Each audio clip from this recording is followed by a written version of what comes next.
हमारे साथ रणदीप सुरजेवाला जुड़ गए हैं, कांग्रेस पार्टी के प्रवक्ता हैं।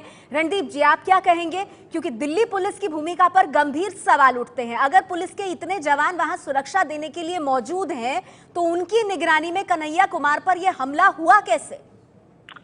जी, मारपीट, गुंडागर्दी, जोर जबरदस्ती और सीना जोरी, ये भारतीय जनता पार्टी और एबीवीपी का चाल चेहरा चरित्र बन गए हैं।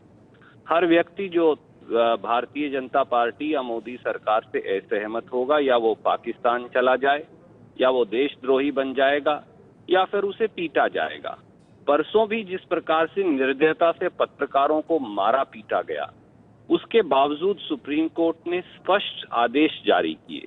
इसके बावजूद आज फिर जिस प्रकार से पत्रकारों को मारा जा रहा था, एबीवीपी के लोग, इनकी जो अधिवक्ता परिषद है उसके लोग, जिस प्रकार से गुंडागर्दी का एक आलम, अगर इंडिया गेट के ऊपर पटियाला हाउस में, अदालत के अंदर, परिसर के अंदर, न्याय के मंदिर में लोगों को ऐसे मारा जाएगा, और अभियुक्त कोई भी हो, हमारा ये मानना है कि हमारे देश का प्रजातंत्र इतना मजबूत है कि वो अजमल कसाब को भी ट्रायल के बाद फांसी लगाएगा, क्योंकि यही हमारा संविधान है। इसीलिए हम पाकिस्तान से अलग भी हैं।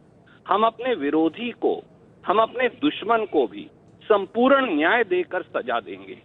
पर आप मुझे बताएं, उन साधारण पत्रकारों का जो अपनी जिम्मेवारी निभाने गए थे, आज फिर उनको मारा पीटा गया। महिला पत्रकारों के साथ बदसलूकी की जाती है, आए दिन गुंडागर्दी की जाती है, निहत्थे छात्रों को मारा जाता है, अध्यापकों को पीटा जाता है, और अब वो कन्हैया हो या कोई और हो, उसका दोष अदालत साबित करेगी।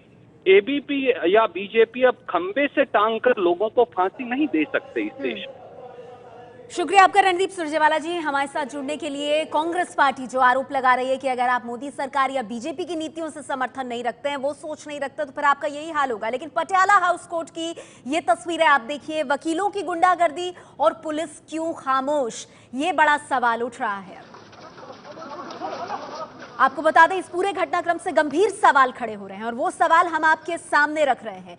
देखिए, एबीपी न्यूज के ये सवाल, सबसे बड़ा सवाल तो यही है कि दिल्ली पुलिस मूक दर्शक आखिर क्यों बनी रही, बावजूद इसके कि सुप्रीम कोर्ट के दिशा निर्देश थे, बावजूद इसके कि 2 दिन पहले इसी तरह की तस्वीरें पटियाला हाउस कोर्ट से सामने आई।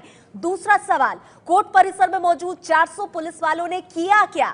400 जवान तैनात थे, और बावजूद उसके एक आरोपी कन्हैया लाल की सुरक्षा सुनिश्चित नहीं कर पाए। पुलिस और वकीलों ने कानून का मजाक क्यों उड़ाया? इसे विडंबना कहा जाएगा।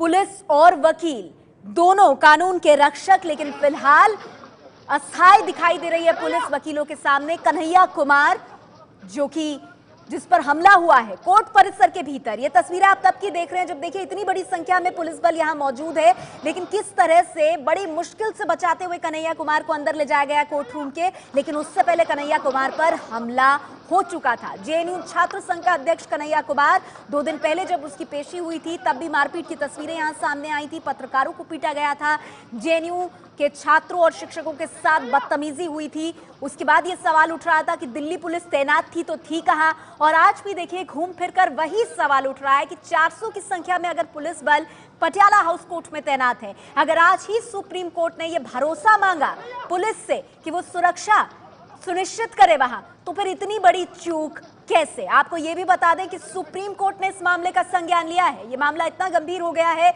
कि सुप्रीम कोर्ट की तरफ से पांच वकीलों की, वरिष्ठ वकीलों की टीम पहुंची है जायजा लेने पटियाला हाउस कोर्ट परिसर में। और बता दें, इस वक्त हमारे साथ एबीपी न्यूज संवाददाता अभय पाराशर भी फोन लाइन पर मौजूद है। अभय, ये बताइए, पुलिस इस मामले में क्या कह रही है?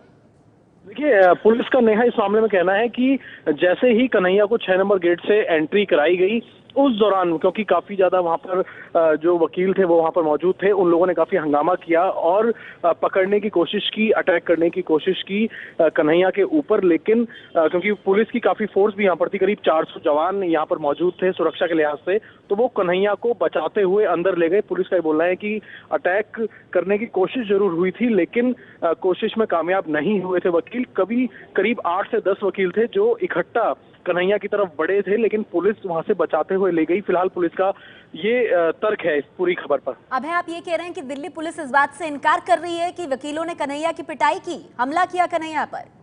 देखिए, बिल्कुल पुलिस का बोलना है कि कोशिश हुई, लेकिन कोशिश में कामयाब नहीं हो पाए वकील, और किसी तरीके से बचा के अंदर ले जाया गया। भारी पुलिस बल के साथ बचाकर ले जाया गया कन्हैया को अंदर। हमला करने की कोशिश जरूर हुई थी, लेकिन हमला नहीं हो पाया कन्हैया पर, ऐसा पुलिस के सूत्रों का कहना है जो अंदर कन्हैया की सुरक्षा में मौजूद है।